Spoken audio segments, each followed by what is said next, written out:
Our state has some incredible problems. My name is Lynn Hinderrocker. I'm here to talk about that with you and talk about the trends that have shaped this state and dragged us in one direction or another. We're not really we're not realizing the dream we had way back in the early 2000s or even around 2008 or 9 or 10. My name is Lynn Hinderrocker. Welcome to WowBiz Nebraska. We're going to get it on right now. This show is about innovation and particularly inspiration. You know, after the pandemic, as things kind of go on and on, there's a sense of confusion, there's a lot of malaise, employees are slightly depressed. You know that 1 out of 5 young men have actually considered suicide over the last would be the last 18 months or so. So a very awkward period of time for employers and employees. So employers need to actually think about inspiring their employees. Now most of them are very good at operations, finance, production, so on and so forth. But if you talk to any business owner, they will tell you that inspiring their employees is a very difficult thing, even as important as it is right now. So I'm going to chat with you a little bit about this. By the way, stick around for the second half of the show. We're going to be talking about what Ed Green, a wonderful life coach here in the Omaha area, learned while he was in Hawaii, some of the top line points, and about the billionaire mindset. So stick with me on this show. You're going to learn a lot all the way through. But let's talk right now about inspiration. Now, I'm going to have to tell you a little bit of anecdote here. Several years ago, I was invited to speak to a real estate organization here, about 150 different salespeople.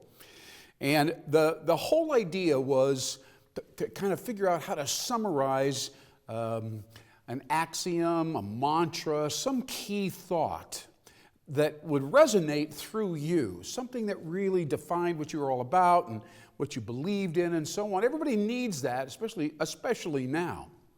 So I shared with them, I said, this is my personal, we'll call it mantra. It's part of my personal brand. It's part of my value system. And it goes as follows. It's a 3-part mantra. Stay hungry, stay foolish, and stay free.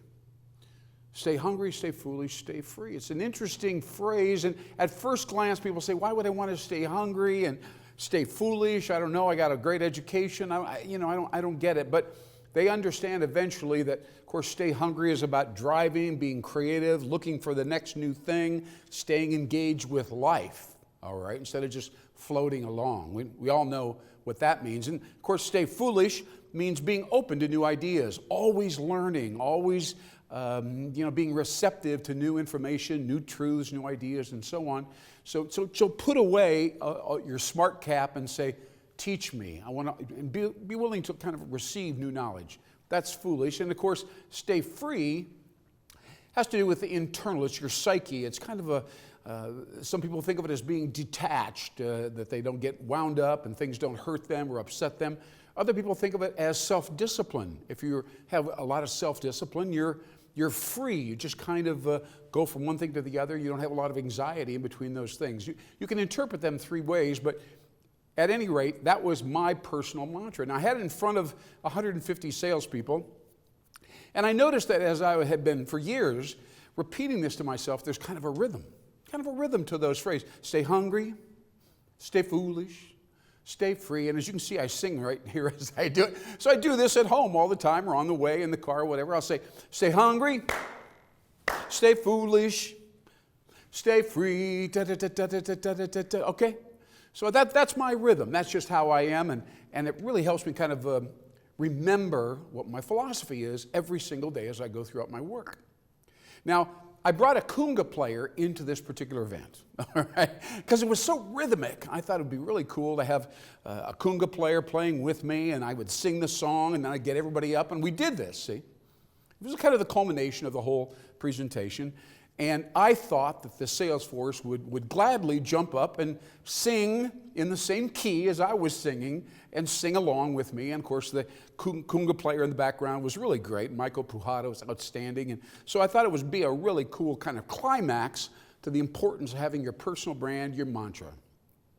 What I didn't really realize is that there are a lot of people that don't like to sing, they're not able to sing, maybe they're a little off key, et cetera, so people were self-conscious about joining in with me in the a cappella, of course, and singing this particular song. So I don't think it went over that well at the end of the presentation.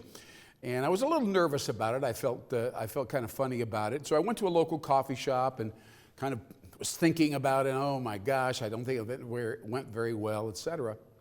And across the room, after a while, some gentleman walked across the coffee shop. Nice man in a suit there. And he says, I was in the audience today.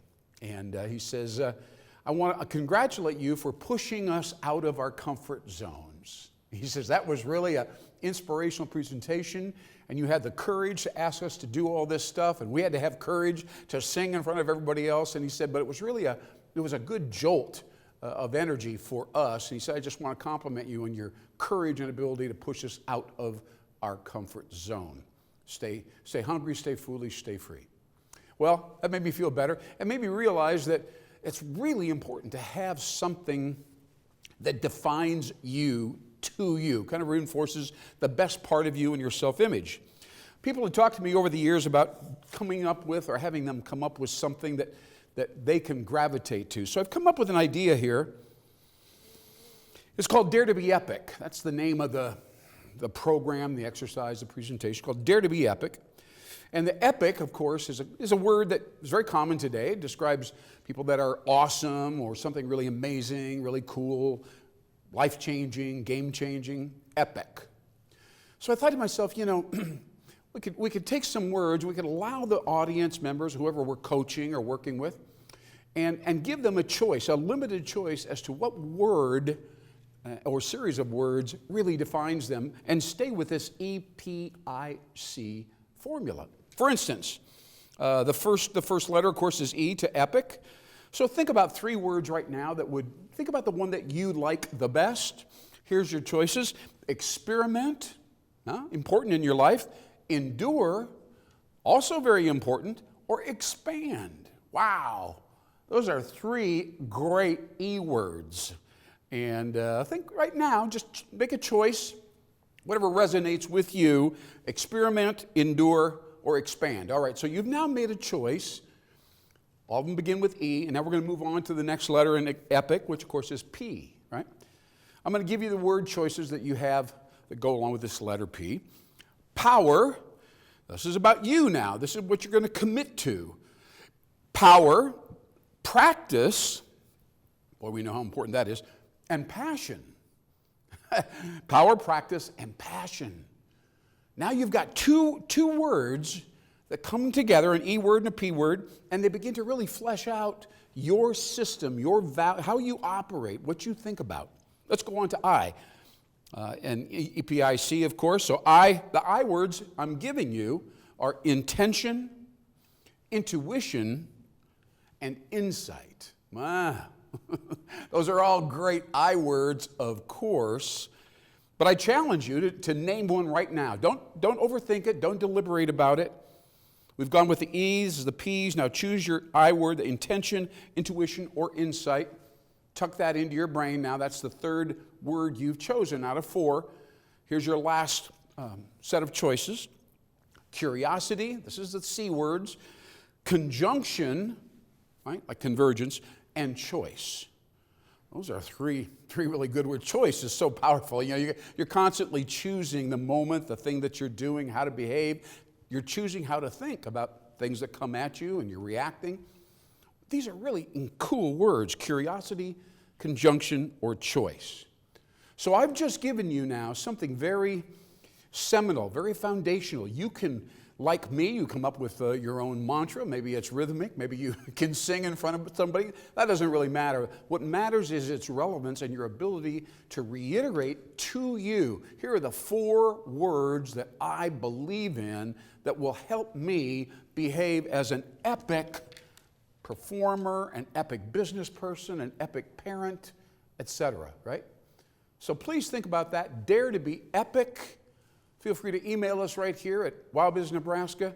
It would be great to hear from you and tell me, kind of how you're redefining yourself. Now, speaking about redefining, that's a very interesting word. It means reinvent, redefine, pretty much the same thing. Remember when we were young, we were taught that there are only 3 R's that really mattered: reading, writing, and arithmetic. Remember those three R words? But they've kind of drifted away insofar as their overall importance. And now when you talk to people who are going through the pandemic, kind of coming out on the other end, they're in their 40s and 50s, they're feeling dissatisfied with their career. I'm going to give you 3 R's here before we hit the middle of the show. And I want you to think about that. Instead of reading, writing, and arithmetic, insofar as going forward and being successful and so on, now you're an adult. And you're coming out of a very interesting phase, a huge phase. So I'm going to give you 3 R words that will replace reading, writing, and arithmetic. Are you ready? All right. The first one is revitalization. All right? That's a choice. So you say to yourself, well, maybe I need to lose some weight, or I need to work on some particular thing, or I'm going to change the look of our home, we're going to redecorate. All these things kind of fit into the first R, which is revitalization. It's not that tough to do. It takes a little bit of movement forward, but revitalization is a core idea. But let's go further. Right? Let's go deeper with an R word. Let's call on it to reinvent. Reinvent. That's a more serious thing than revitalize. That means that the substance of who you are is going to be repositioned, rebranded, and you're going to be looking for a different niche, and you're going to be fitting in a different way. And if you're a business person, you're going to be offering maybe a different value proposition. Reinvent. Very interesting progression here. So do you revitalize? Do you reinvent? Right? And the final R, the most severe, the most dramatic change is rebirth. Right? Rebirth. Another way to think about it is transformation. That's what rebirth is, right? Where you really, deep down, have become a different person, right? You believe in something different now. You have a different feel of who you are and what you're about. And so the priorities in your life are going to be changed. They're kind of stack up differently than when you were prior to this period of time.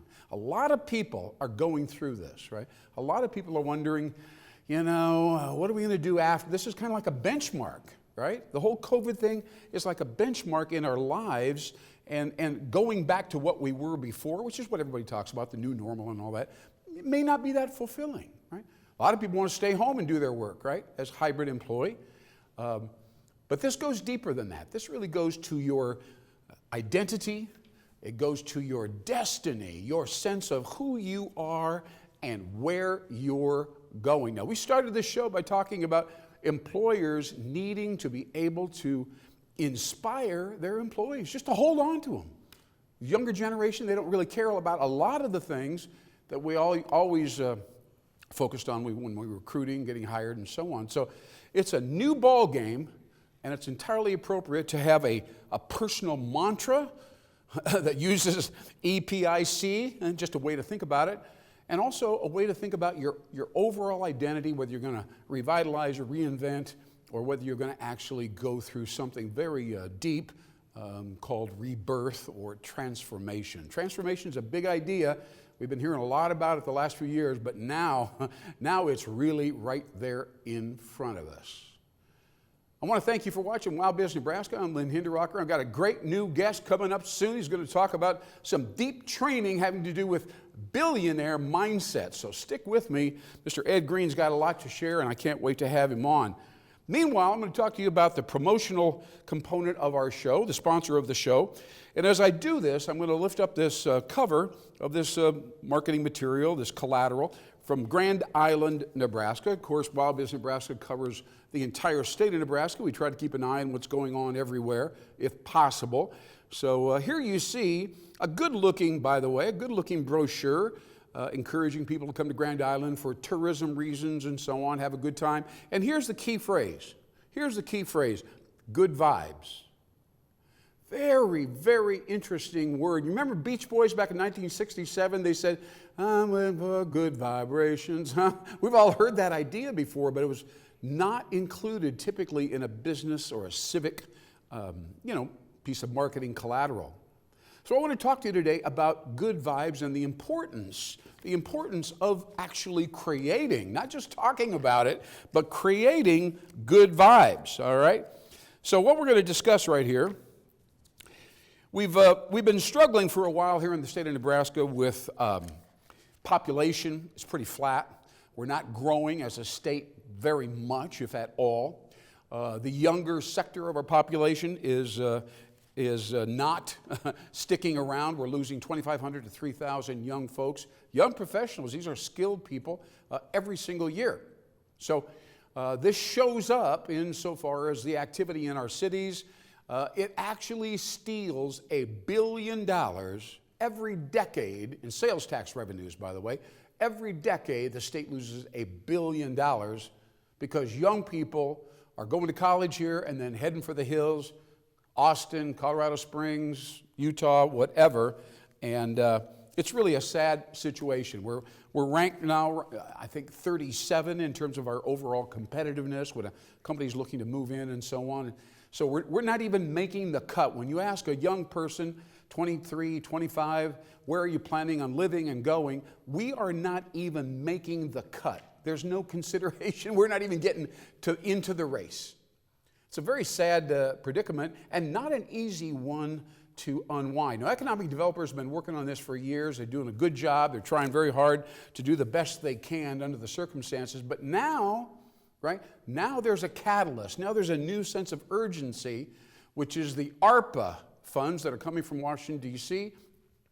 This is related to COVID and stimulus and trying to help the entire economy revitalize itself and so on. A lot of money is flowing into Nebraska, and individual counties and municipalities all have to sit around and figure out, what do we do with it? What would be a constructive thing?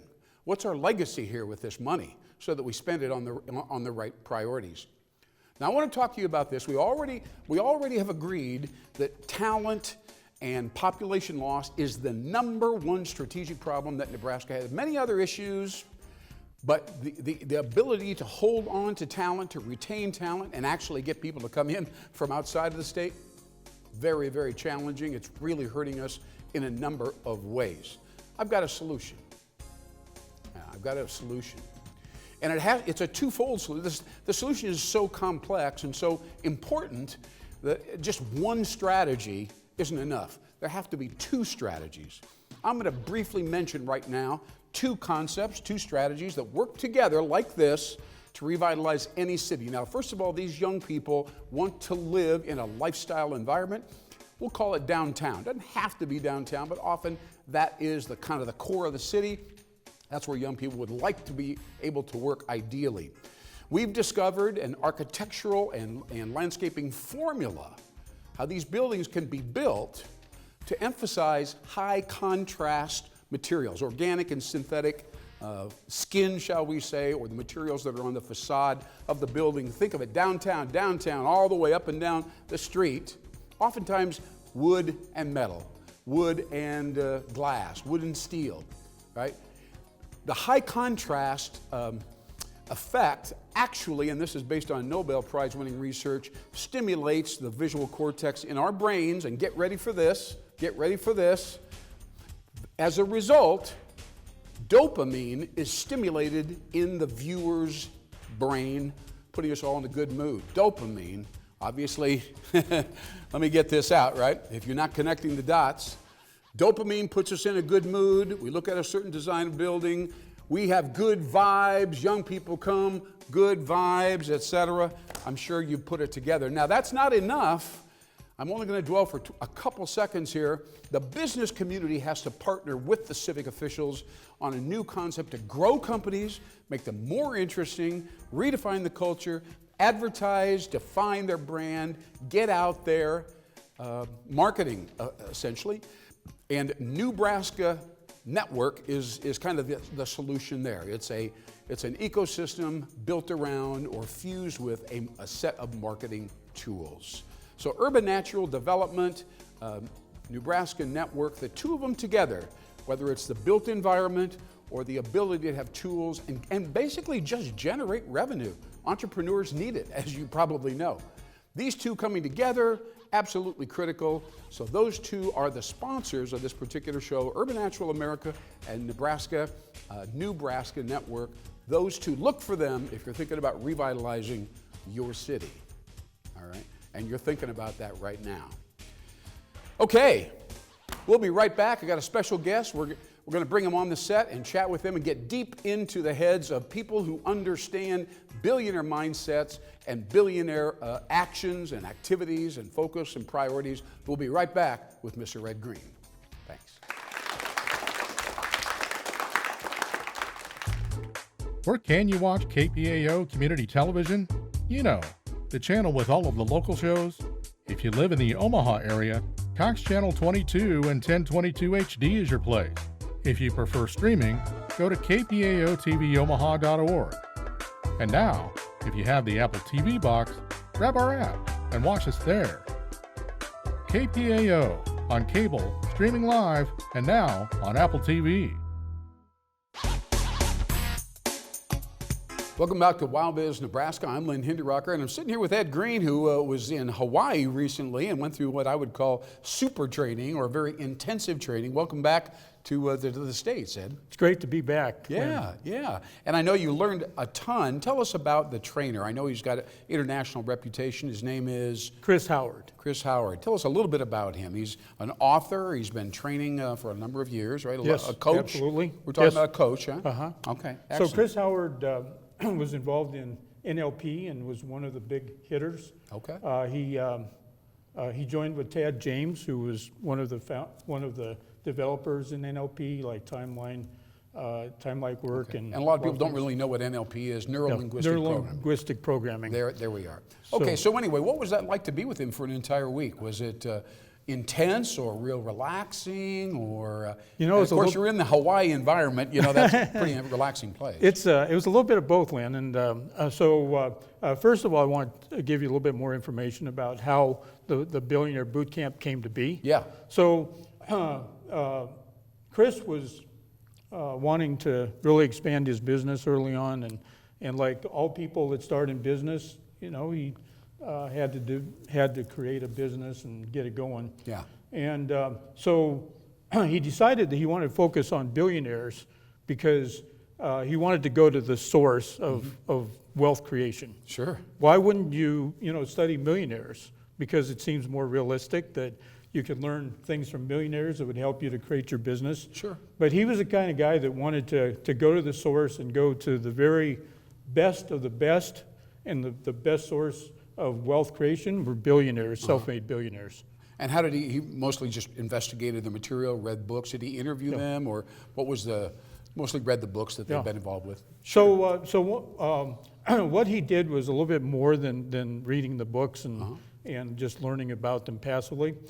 He saw a picture of Branson on one of the covers of the magazines. Now we're talking Richard Branson. Richard Branson. And he decided that he wanted to really model this person down to the way that he thought, and micro strategies to the macro strategies.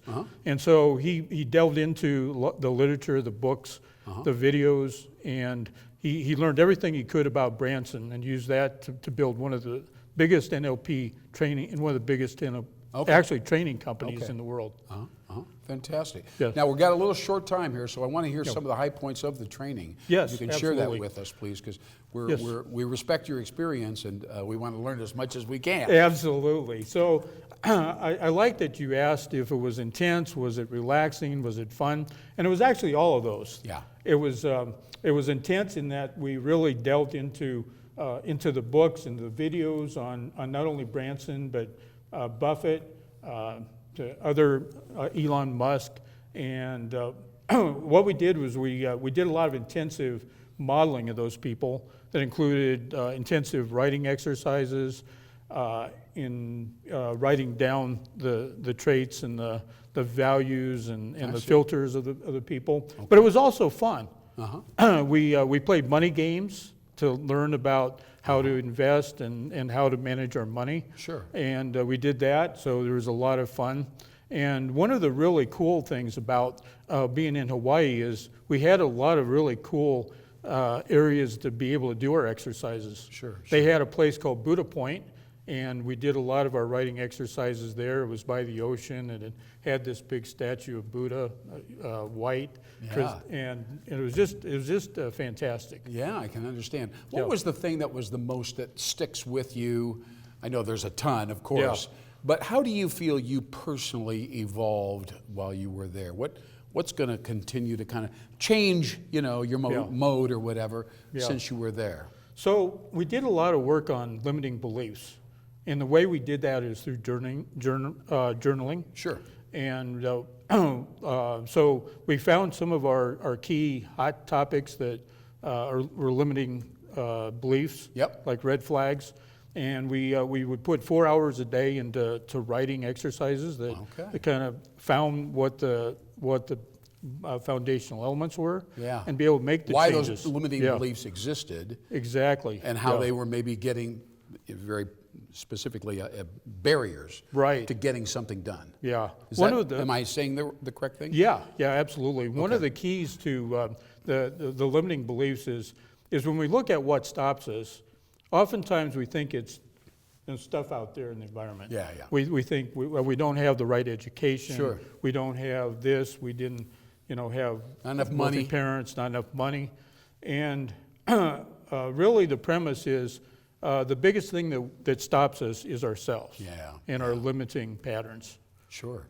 Well, you're a life coach here in the Omaha area, and I'm just curious, will people that you'll be working with as your clients, will they benefit directly from this knowledge? I mean, are you going to be kind of just weaving this? Because I know you have a tremendous depth in your experience and, obviously a lot of experience doing coaching. How do you weave this in? Or is this a standalone, everything go away, this is going to be what you're going to be doing now?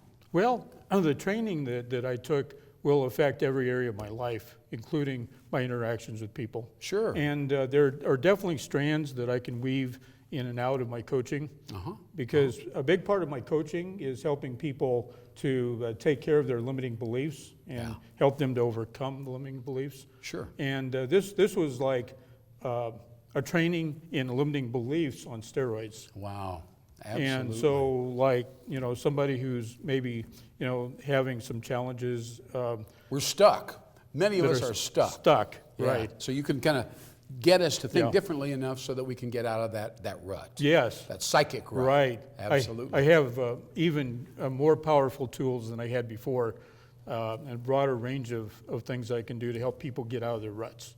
Why don't you give our audience your email address or a phone or whatever you'd like to do so they can reach you, Ed, here. But the show's going to be wrapping up shortly. And so how would they reach you exactly via email?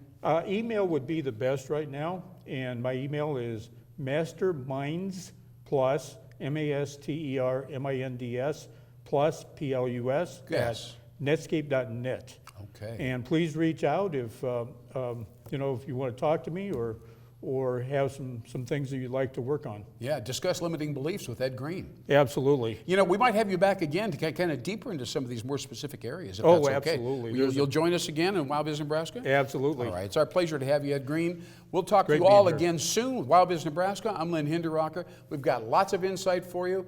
Stick with us. You'll learn rapidly. Bring as many people as you can. Crowd around the TV or the computer. Check us out again. We'll see you soon.